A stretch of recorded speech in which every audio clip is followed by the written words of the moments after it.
Hi, everyone. My name is Angela Kemfack. My thesis is entitled A Continent Spared, Rethinking International Research Ethics Guidelines Amid Stunted COVID-19 Incidents in Sub-Saharan Africa. So as we all lived through, COVID-19 was kind of the biggest reminder that health or sickness does not discriminate. In countries around the world, even those with the highest GDPs had positive infections in the millions and death tolls in the hundreds of thousands.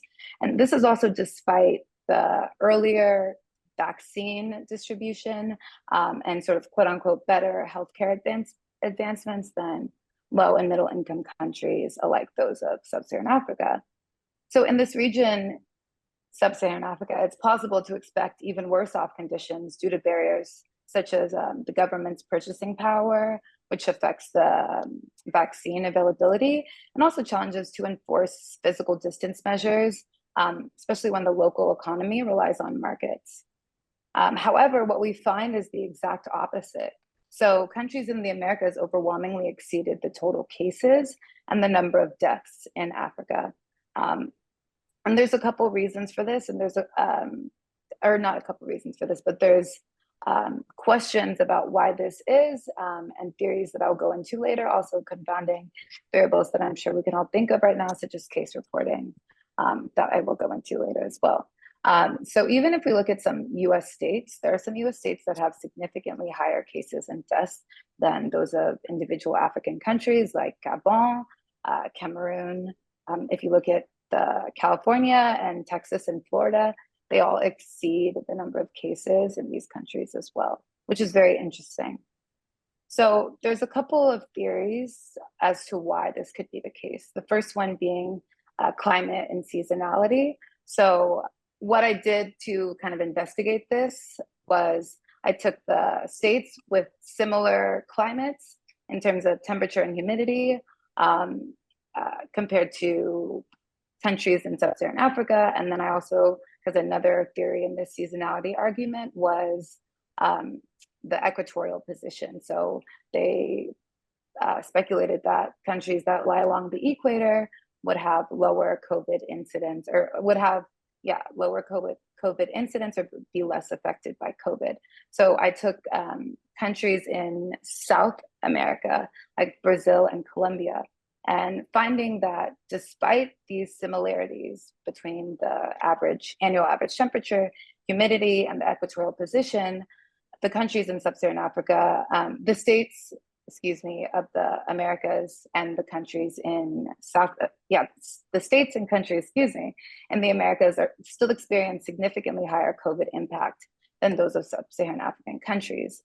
And in addition to Brazil and Ecuador, who are among the top 25 countries with the highest COVID cases and death rates in the world globally, on the other side of the world is Indonesia. It also lies along the equator, but the total cases, what was interesting here was that the total cases and deaths also exceed those of all countries in Sub-Saharan Africa. So this kind of threw out, to me at least, this argument of seasonality and climate and equatorial position.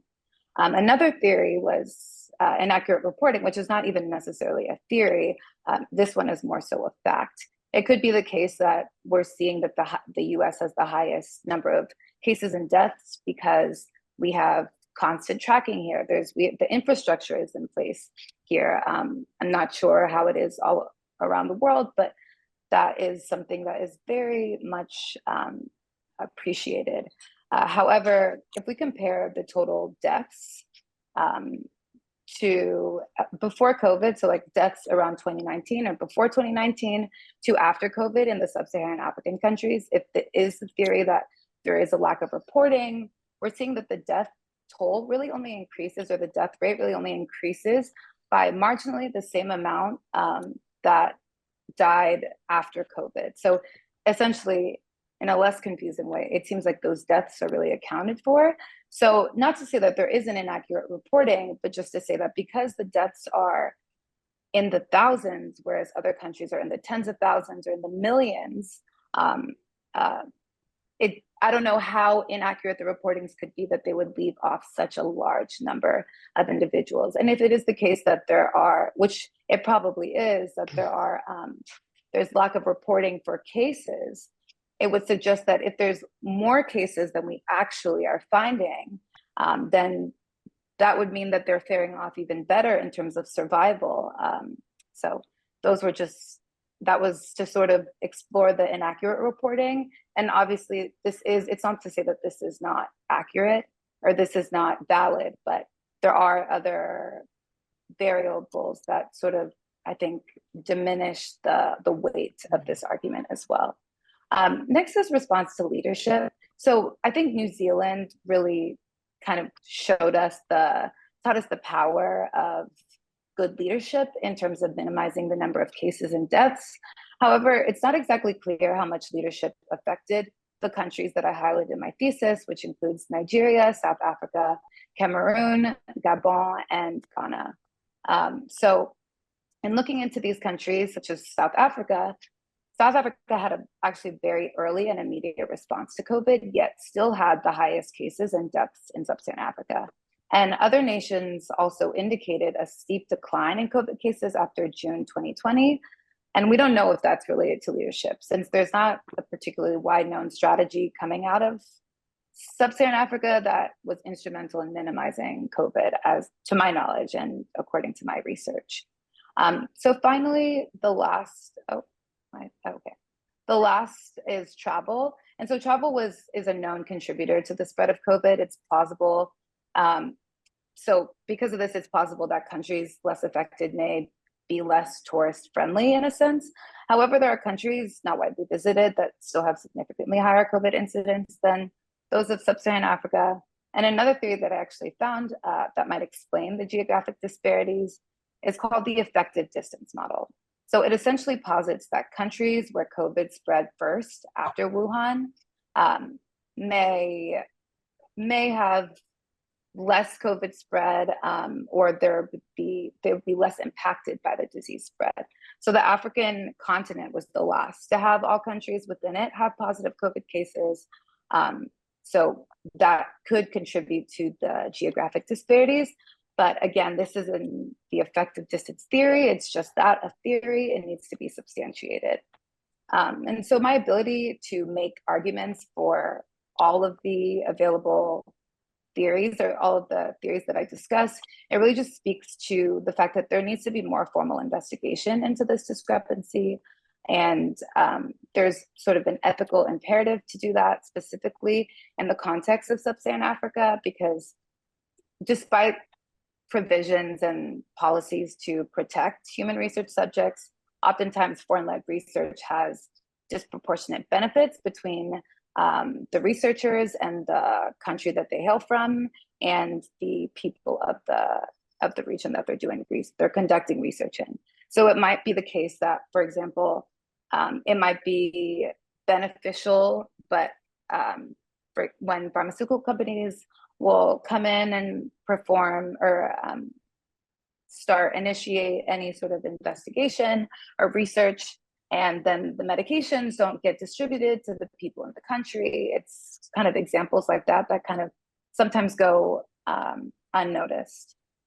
And so because of this, I do think that foreign-led research should definitely, it should ensure, like I just said, that the benefits are equally distributed.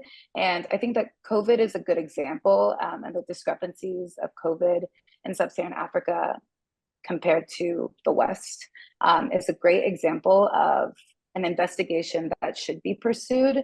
And even though there might not be, it's not an immediate concern, it's not like the HIV initiative of research, but it is something that could provide useful information from a global health standpoint.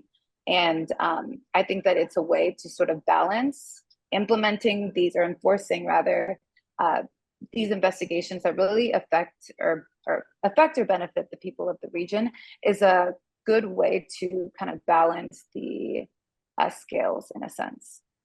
So there's a lot of challenges and considerations that I won't go through all of them for time's sake, but one that I will just touch on is the perpetuation of harmful stereotypes.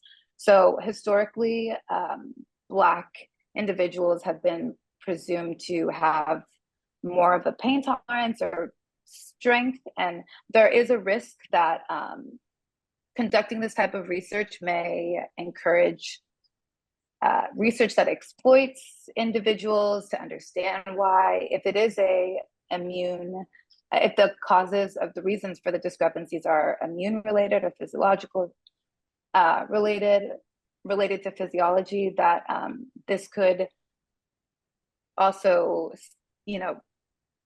continue the misconceptions about Black people having a higher pain tolerance and more and can contribute to worse off conditions for these individuals in the hospital setting. So yeah, I won't go into all of them, like I said, for time's sake, but yeah, thank you.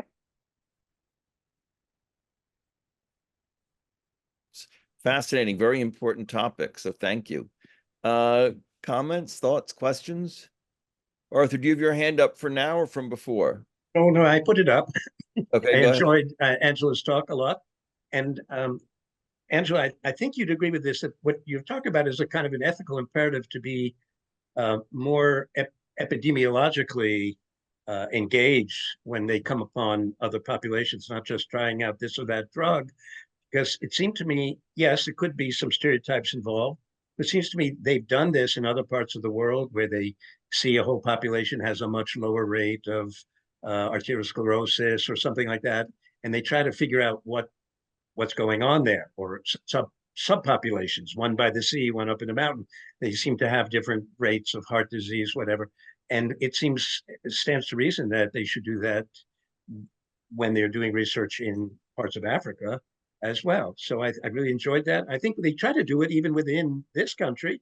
If there are some people who've been exposed to COVID all over the place and never got it, there are people trying to pull together some deeper, fine-grained information about those people that might teach lessons that could be imparted. So thanks so much for this project.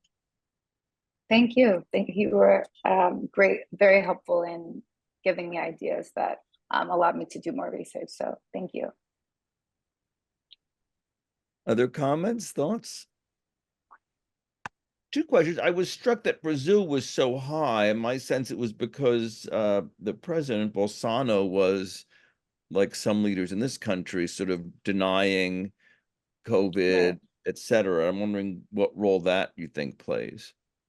Yeah, that's why one of the theories that I mentioned was leadership, because while good leadership we saw could really influence or reduce the number of cases and deaths in a country such as in New Zealand, bad leadership can also contribute to increased rates of COVID and cases, like in Brazil and even in the US, what we saw happen in our country. So I think that in terms of, because Sub-Saharan Africa is so broad, so I had to focus on specific countries. And in those countries like South Africa that I listed, South Africa by far had the highest cases and deaths of any other African country. And we saw that they had probably one of the most immediate responses as well. So it is a very valid take. It's not exactly how clear that influenced the disparities in the countries that I was looking at specifically and across Sub-Saharan Africa. So that's why I argue that there needs to be a lot more formal investigation into what is the cause of this geographic disparity. I hope that answers your question. Very well done. Yes, thank you.